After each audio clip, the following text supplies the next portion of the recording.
శ్రీ గురుభ్యో నమః. శ్రీమాత్రే నమః. మా భక్తి టీవీని ప్రోత్సహిస్తున్నటువంటి మా ప్రేక్షకులందరికీ ధన్యవాదాలు తెలియజేస్తూ 17 ఆగస్టు 2025 నుంచి 23 ఆగస్టు 2025 వరకు గల కాలానికి రాశి ఫలితాలు తెలియచెప్పుకుందాము. ముందుగా గ్రహస్థితులు.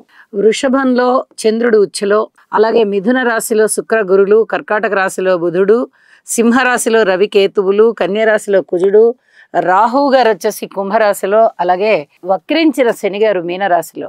వారాంతానికి వచ్చేటప్పటికి చంద్రుని యొక్క గమనము సింహరాశిలోకి వచ్చింది. శుక్రుని యొక్క గమనము కర్కాటక రాశిలో బుధునితో పాటుగా ఉన్నది. ఈ రెండు గ్రహాలు కూడా మార్పు చెంది ఉన్నాయి. ఇక గ్రహ సమ్మేళనాల విషయానికి వస్తే గురు శుక్రుల యొక్క కలయిక చాలా అద్భుతమైనటువంటి ధన యోగాలను ఇస్తుంది. అలాగే రవి కేతు కలయిక కొంచెం పితృవంశానికి సంబంధించినటువంటి గ్రహస్థితులు అన్నమాట ఇవి.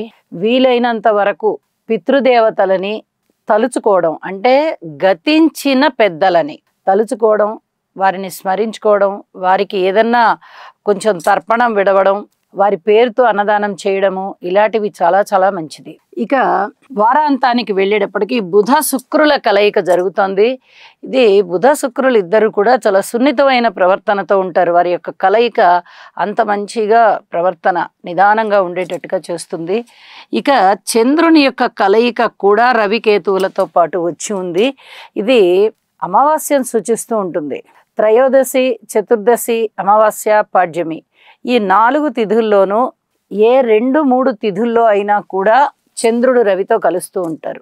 నెలకొక్కసారి ఇది జరుగుతూ ఉంటుంది. అయితే రవి చంద్రుల కలయిక చాలా చాలా మంచిది. పైగా రవి గారు స్వస్థానంలో ఉంటూ ఉండగా చంద్రకేతువుల యొక్క కలయిక జరుగుతుంది. కొద్దిగా ఏదైనా అనుమానాలకి దారితీస్తూ ఉంటుంది. అంటే ఎక్కువగా ఇది నమ్మాలా వద్దా, మనని సరిగ్గా గైడ్ చేస్తున్నారా లేదా అనే లాంటి ఆలోచనలు వస్తూ ఉంటాయి. అవి ఏ రాశి వారికి వస్తున్నాయి అనేది ఆ రాశుల్లో తెలియచెప్పుకుందాము. రవిచంద్రుల కలయిక అయితే మటుకు చాలా మంచిదే. అలాగే దృష్టుల విషయానికి వస్తే గురువు గారి యొక్క 9వ దృష్టి రాహు గారి మీద పడుతూ ఉంది. ఇది కొంచెం దైవభక్తిని తగ్గించే విధంగా ఉంటుంది. దైవభక్తి తక్కువగా ఉన్న వారికి పెంచే విధంగా ఉంటుంది. కానీ 99% నాస్తిక భావాలు పొడసూపుతూ ఉంటాయి. అలాగే శని గారి యొక్క 3వ దృష్టి చంద్రుడి మీద పడుతూ ఉంది. మానసిక వేదన ఎక్కువగా ఉండడానికి అవకాశం ఉంది. ఎక్కువగా టెన్షన్ పడిపోతూ ఉంటారు. దీనికి సంబంధించి యోగా చేయడం అనేది చాలా మంచిది.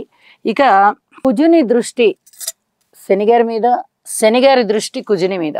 ఈ దృష్టిలు అస్సలు ఏమాత్రం మంచివి కాదు. ప్రయాణాల రీత్యా జాగ్రత్తగా ఉండాలి, ఆరోగ్య రీత్యా జాగ్రత్తగా ఉండాలి, కోర్టు కేసుల రీత్యా జాగ్రత్తగా ఉండాలి. ఇక అన్ని విధాల జాగ్రత్తే. అది ప్రతి రాశికి ఇంచుమించుగా జాగ్రత్తలు తీసుకోవాల్సినటువంటి పరిస్థితే కనిపిస్తుంది. కాబట్టి ఈ శని కుజ స్తోత్రాలు తప్పనిసరిగా చదవండి. అలాగే రవి కేతు రాహు ఈ స్తోత్ర పారాయణాలు కూడా తప్పనిసరిగా ప్రతి మనిషి పారాయణ చేయడం అనేది చాలా చాలా మంచిది. గ్రహస్థితులు ఈ 4 గ్రహస్థితులు అంతగా బాలేని కారణం చేత. అలాగే యోగా చేయండి, మానసిక స్థిమితం కూడా ఉంటుంది అని చెప్పి తెలియజేస్తూ, ప్రతి రాశికి ఇంకా ఏమైనా పరిహారాలు ఉన్నాయా అనేది ఆ రాశికి చేసే వీడియోలో తెలియచెప్తాను. రాశి వివరాల్లోకి వెళ్దాం. కన్యరాశి. కన్యరాశి వారికి 17 ఆగస్టు నుంచి 23 ఆగస్టు వరకు గల కాలానికి ఏ ఏ గ్రహాలు సత్ఫలితాలను ఇస్తున్నాయి అనేది పరిశీలన చేస్తే, 6వ స్థానంలో రాహు బాగున్నారు, 10వ స్థానంలో శుక్రాచార్యుల వారు బాగున్నారు, ఏకాదశంలో బుధుడు బాగున్నారు. ఈ 3 గ్రహాల యొక్క స్థితులు కూడా చాలా బాగున్నాయి. అయితే జాగ్రత్తల అంశాలు కూడా మనము తెలియచెప్పుకోవాలి. ఎందువల్ల అంటే రాశిలో ఉన్నటువంటి కుజుడు, సప్తమంలో ఉన్నటువంటి శనిగారు ఇద్దరు కూడా ఇబ్బంది పెట్టేటటువంటి గ్రహాలు. ముందు అసలు మంచి ఫలితాలు ఏమున్నాయో ఒకసారి తెలుసుకుందాము. ఇక ఊహించని విధంగా లాభాలు వస్తాయి. అప్పటి వరకు మీరు ఏ పనులైతే ప్రారంభించి వాటిని కొనసాగించుకుంటూ వెళ్తున్నారో అవన్నీ కూడా విజయావకాశాల వైపు దారితీస్తున్నాయి. అలాగే ఉద్యోగాలు కావాలనుకుంటే ఉద్యోగం వస్తుంది, వ్యాపారం పెట్టాలి అనుకుంటే వ్యాపారం పెట్టడానికి కావలసినటువంటి ఆ బ్యాక్గ్రౌండ్ అంతా ఏర్పాటు చేసుకోగలుగుతారు. అలాగే మిత్రులు చాలా సహాయ సహకారాలను ఇస్తారు, శత్రువులు తగ్గిపోతారు. ఇలాంటి పరిస్థితి బాగా కనిపిస్తుంది.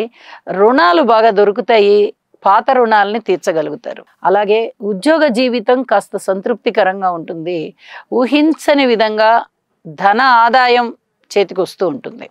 ఇవన్నీ కూడా చెప్పదగినటువంటి మంచి అంశాలైతే, ఇక ఇబ్బందికరమైన అంశాలు ఏమిటి అంటే ప్రయాణాల విషయంలో అధిక జాగ్రత్తలు తీసుకోండి.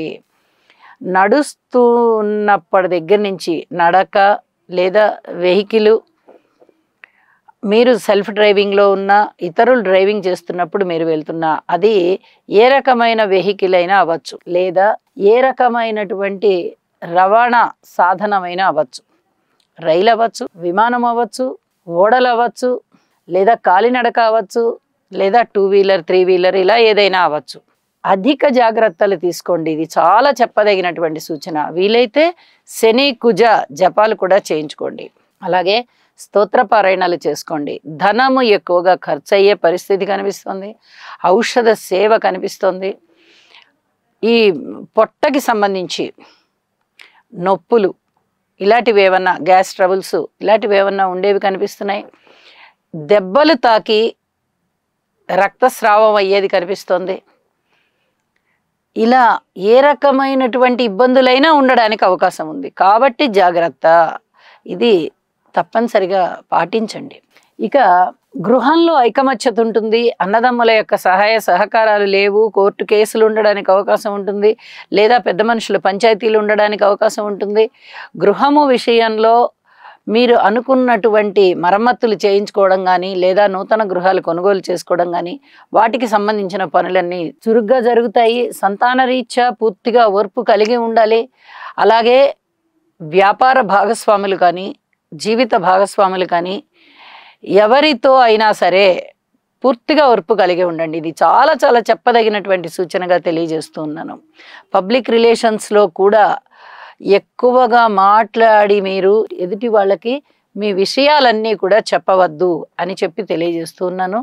ఇక దూర ప్రాంత ప్రయాణాలు వెళ్ళవలసి వస్తుంది, వెడతారు. మాతృవర్గ రీత్యా బాగుంది, పితృవర్గ రీత్యా కొంచెం కాయ కష్టం అనేది కనిపిస్తుంది. అయితే మీరు మీ తండ్రి తరఫు వారందరికీ లేదా తండ్రి గారికి చక్కగా వెన్నుదన్నుగా నిలబడండి. ఇది చాలా మంచి శుభాశిస్సులు మీకు ఉంటాయి అని చెప్పి తెలియజేస్తున్నాను.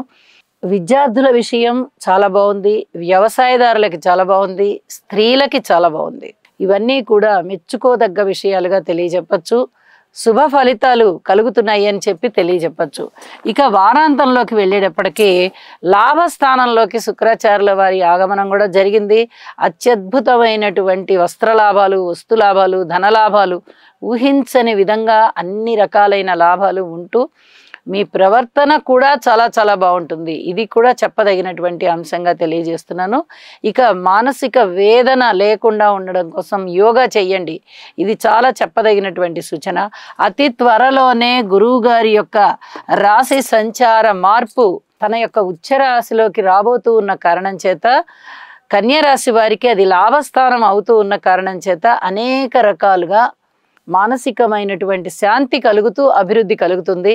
కొద్దిగా వేచి ఉండండి, ఈ పరిహారాలు చేసుకోండి, ఓర్పు కలిగి ఉండండి, మరింతగా మానసిక శాంతిని పొందుతారు అని చెప్పి తెలియజేస్తూ శుభం.